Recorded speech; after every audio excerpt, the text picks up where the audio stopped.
Morning everyone, welcome to Hunter Gatherer Cooking. We're live at the Stalking Show 2024. I'm joined by Norman Mulvany from Irish Safaris, and we're going to have a really good chat about what he does and what you do, really, isn't it? That's what I do, that's what we do. Over to you, Norman. What do you do? So obviously I'm from Ireland. Yeah. Everyone knows that with the accent. We're going to have subtitles. We're going to have some subtitles and some like interpreters. Basically, what we offer is hunting packages for Sika deer, for hybrids, for fallow, and for the feral goat. And we also do a small package for fishing trips. Right. So for pike on the lake, for lake trout, and for perch. Right. But we are mainly like for stags. Yeah. Sika deer, that's our love. That's my life. That's all. It's not a bad life though, is it? That's all I know. I've been to university. I'm after wearing that hat. Didn't like it. We worked on building sites, machinery. Tried everything under the sun, but this is what I always wanted to do from a really young age. And if someone, or when someone books in with you, Yeah. Are you the whole package? Can you arrange their travel and accommodation, or are you just the stalk? Or We don't arrange their travel. yeah. So their responsibility that's is get them for to their you. flights or for their ferry from the UK, or if they're coming further afield. Yeah. Obviously flights, but we can recommend and advise what to do. Yeah. So if you're going to be taking your own firearm, we can advise what airlines that will actually allow your rifle into Ireland, vice versa. We arrange your accommodation, your Irish hunting licence by law, because you must have an Irish hunting licence if you're going to pursue and hunt deer in Ireland. Now, I learnt some of this yesterday from you. Yeah. So there are some differences, aren't There's there? a massive difference. So in England, you don't have like a deer licence as such. So I believe over here that once your firearm is actually approved like, for use on a particular piece of land, you're automatically granted that, like your ticket you call it. Yeah. So that you can hunt deer. So in Ireland, it's completely different. So you must have land on which there are deer actually on the area. So then you make like an application for like an Irish hunting licence. So after your application is actually approved by the national parks, then you must apply for like a rifle for deer shooting. So ours is slightly more lengthened. It's just like a longer process. How long roughly might that take? It used to be very, very slow. Right. Really bad.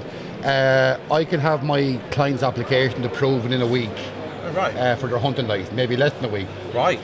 And then for like a non-resident firearms license, I can have that done in probably 21 days or less. And silly question, is it a little bit like fishing from what I remember? Are you do you get the license for the weekend, for the week, or No, your Irish hunting license is actually valid for a whole year. Oh right, okay, so you're buying it for the year. Your non-resident firearms license is also valid for 1 year. Right. So if you want to come,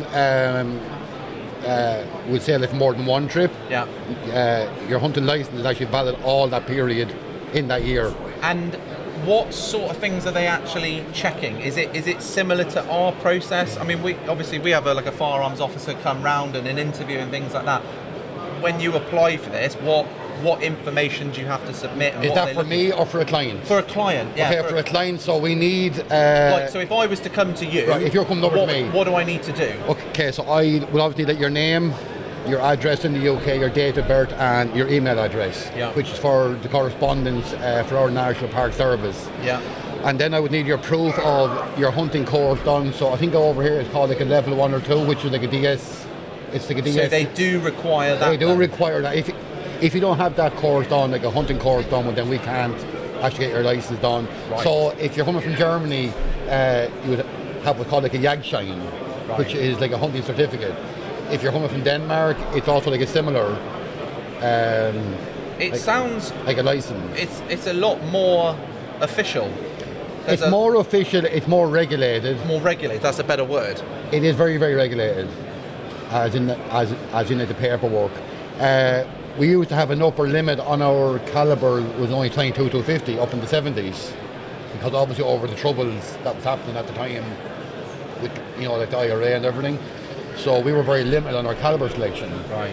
And then after the troubles actually ended, and then after the peace process, we were allowed like any caliber really. So now we can have any caliber. at a push we can. Yeah. So obviously like a 243, like 270. So someone without DSC1 or PDS1, they just can't do it. You can't have a deer license in our country. And they just can't touch the rifle or anything really then? They can't hunt. That's interesting. Okay, that's good to know. But you can avail of a 1-day course in our country if it's actually open at the time, which is called like a HCAP, which would be the hunter certificate approved. So that would be similar. But if you do have it, you would say, what, 21 days to a month? Or less.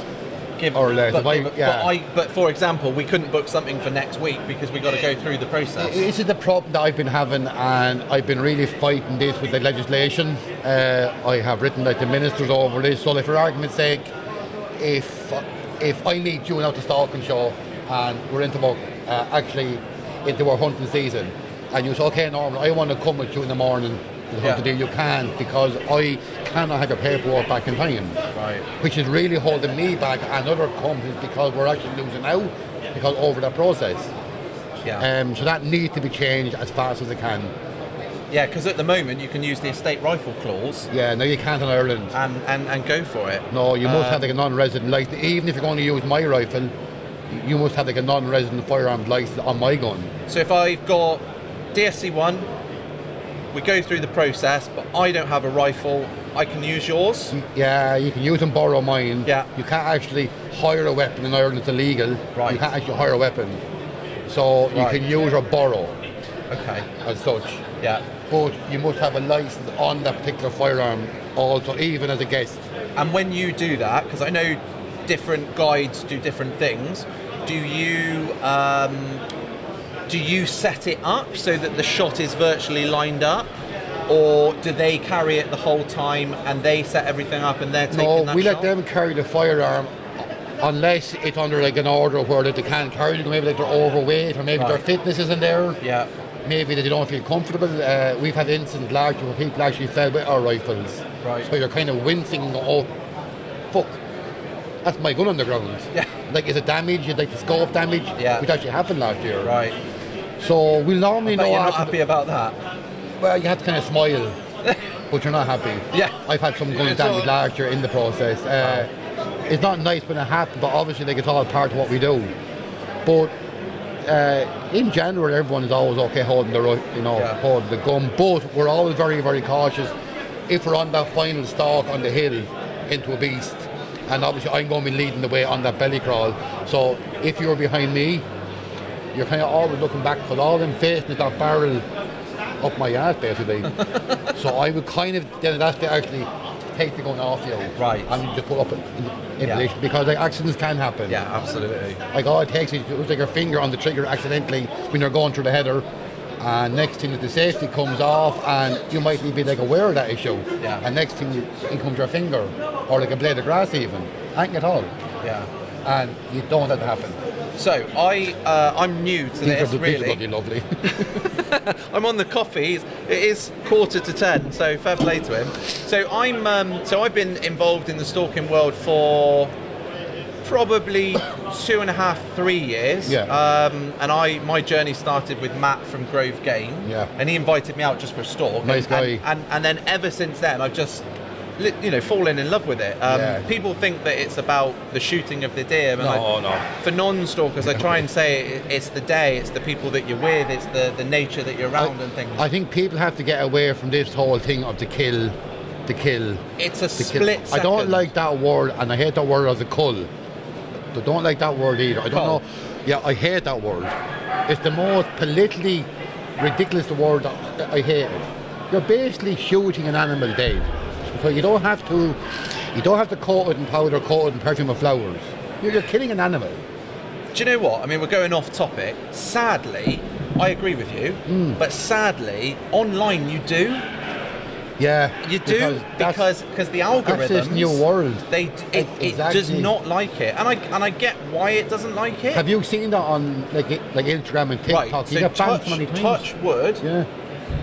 I'm all right so far, but I seriously try and choose my words, basically. So even today, whilst I'm at the Stalking Show, I can say that now, but I wouldn't write Stalking Show. So even on the post I've done, I've just put, I'm at the show. because that algorithm, it doesn't have a personality, it doesn't know you, it doesn't like you or dislike you. Yeah, it's just finding those the particular keywords It'll and shut you down. automatically you're cautioned or you're And even banned. the show, they've had it twice to them. So they lost the first page, that, yeah. and then they lost this one. I think it was last week, but luckily they got it back. But you know, you put so much effort into your page and your work and your creations and your edits and I things, know. and it can just go. Yeah. It can just go. And like for me, and you'll know this, it's like, you know, it's the support that you get that keeps you going sometimes. Well, you've got to keep pushing and pushing what you're doing, but you have to, like what you were saying, you have to, I wouldn't say cautious, but you have to kind of know what would kind of like... But you're right, you're killing an animal. That's basically what you're doing. And I say to people, I'm okay with that, because the one that I shoot and kill, I'm going to eat. I know people use the word cull, we have to do like a particular cull, because it's almost like a mask of what you're doing. And I'm not ashamed of what I do. I kill animals. Yeah. I've killed animals in the factory. I've killed sheep, I've done cattle, I've done pigs, I've done calves, everything. Did I enjoy it? Yes, I enjoyed it. If I didn't enjoy that, I wouldn't want to do this. Yeah. But if you ask me now, would you rather the kill or the stalk or the whole everything around it? I shot 2 animals last year. I'm probably one of the worst shots ever at this stage. Are you? You shouldn't be saying that. I swear to God, I was so confident, I was so proficient with the gun. If you give me any distance, like I was free-handing a target, or obviously I was fixing an animal, I'd be so confident taking a shot, but now I don't have any more, because all I'm doing is actually guiding, I'm showing others what I've done, so I don't get any buzz anymore out of that part of it. Now, obviously, if I travel abroad, I do. That's why I go to the UK or I do different countries for hunting, because like, it's something different to see. But if I get you the animal, I'm actually happier than you sometimes. Right. and I get this every year off the clients, right, where they're saying to me, they're like, you seem very happy, but I have killed it. But I'm on such a fucking high, it's unreal. Well, do you know what? Really, I can relate to that, because, you know, right from the beginning, all I did was follow Matt and film him, and I thoroughly enjoyed it. Yeah. I had, at the beginning, I had no intention, no desire to shoot it, but the more I went out, the more I was just like, I do want to do that. You know, and I don't feel guilty. I want to do it. I want to shoot it. You've nothing to feel guilty about. I want to eat it, and you know, I remember when I went up with Pete, and you know, we shot. Well, my first, but it happened to be a red as well. Pete sent it down in a box as well. But eating it, and I say loads to people all the time. The better the story, the better the taste. I'll tell you a good one if I can. If this is okay, like this is actually a really, really good story, but it's so close. We're good for time, so it's so close to my heart. Go on. And Hunter. So 4 years ago, I think it was, I get a call off this guy called Sean. Sean is very interested in the outdoors. He is an internet wizard. This guy's on my website, everything. He's just really talented. But Sean wanted to hunt. Sean wanted to hunt, kill, and eat the animal. That's what he wanted to do. Right. So Sean rings me up, we organise his paperwork, everything is done for him, we have him out for a stalk, and Sean gets his first animal on his first stalk with me. I think either with him or with my son on his first kill ever, there was so much emotion in me when Sean got the animal. Sean is probably middle 30s, maybe early 30s, but it was the whole build-up, but he didn't panic. He learned everything that morning from the gralloch, looking for diseases. We skinned the animal, we had it butchered up, everything was done. Now Sean actually guides me. Right. He's actually guiding for me as well now. He just took to everything so naturally, and he loves it. Yeah. But everything he kills, he eats. I can relate to some of that. And he loves it, he just lives for it. He's a passion. Yeah. So I've stalked up in Scotland. I've stalked down in the lowlands and things like that. So I you know, clearly there's a difference there. What's it like over with you? As regards like the hunt? Yeah, like the land, the actual So a lot animals. of people would say to us, like when they come like from Scandinavia, they always compare our hunting to like a roe deer. Right. There is no like comparison. And I love hunting roe deer. I love the animal. Sika deer is the hardest that you're ever going to hunt. Why is that? I believe anywhere in the world, and I've hunted all over the world. Why is that then? just their nature, like they're so. Because I agree. They're Because so we went to cautious. Dorset 3 times Yeah. to get one, Didn't- and it was only on the 3rd we saw them. I mean, there were many problems and things. They were on the wrong side of the fence and things, but it took 3 attempts. I think it was Sika by nature that they're generally so shy Right. and they're elusive. They're just away. They're almost nocturnal, so like a Sika deer would normally feed all night, and then in the early hours of the morning, just as it's starting to get bright-ish, they're starting to go back into cover again. The same in the evening time. Like, they want to feed, but they want to feed in their own little areas. They don't want to be touched or seen. They're just a challenge, and we have what we say on our hunt. We have like a 4-second rule, which basically is if you're after seeing your Sika in your glasses, and he's after seeing you, you've got 4 seconds roughly. So basically, on them 4 seconds, get up on your sticks at your 4 seconds. So normally, I'll have your sticks ready to go. Right. So in that second, you have your gun up on the sticks. In your second, you're actually finding the animal in your scope. You're letting your safety off. You're controlling your breathing. Right. On your 4 second, you must squeeze or they're gone. And we have tested this time and time again. Normally 4 seconds, and they're out there. So just to compare, so when I was with Pete up in Scotland, Yeah. we lay there for about 12 and a half minutes. Oh no, you won't get that on. Yeah, 12 and a half minutes. Maybe on the hill different you may, scenario. but I mean woodland, stalking or farmland, if they're aware of your presence, you've got 4 seconds, or shoot with or go. That's So it. I've got a roebuck and I've got 2 red. Yeah. So Sika is on the list. I'd love to come over at some point. I invited you already, so Yeah. you're more than welcome to come. I'd love that. I think We've got like a longer season now. Obviously, our season was actually amended. So our old season was from the 1st of September until the end of December for stags. But now it's the 1st of August until the end of April. So our season now is actually linked up with the English season. Yeah. So we have a much longer season. I don't agree with it, but I'm only one person, so That's for another video. that's another debate. I think what we'll do is we'll put Norman's website in the description below, so that if anyone has enjoyed this and wants to get in touch, then you Absolutely, can reach out. Norman is all over social media, across the Instagram and Facebook as well. I'm on Facebook as Irish Safaris, Instagram Irish Safaris, and I'm on TikTok Irish Safaris Hunting, which is that's starting to grow really big at the moment. Good. Actually. So we'll put all of that in the description, and if you're interested, just reach straight out to Norman. Tell him you saw the video, because then he can feed that back to me.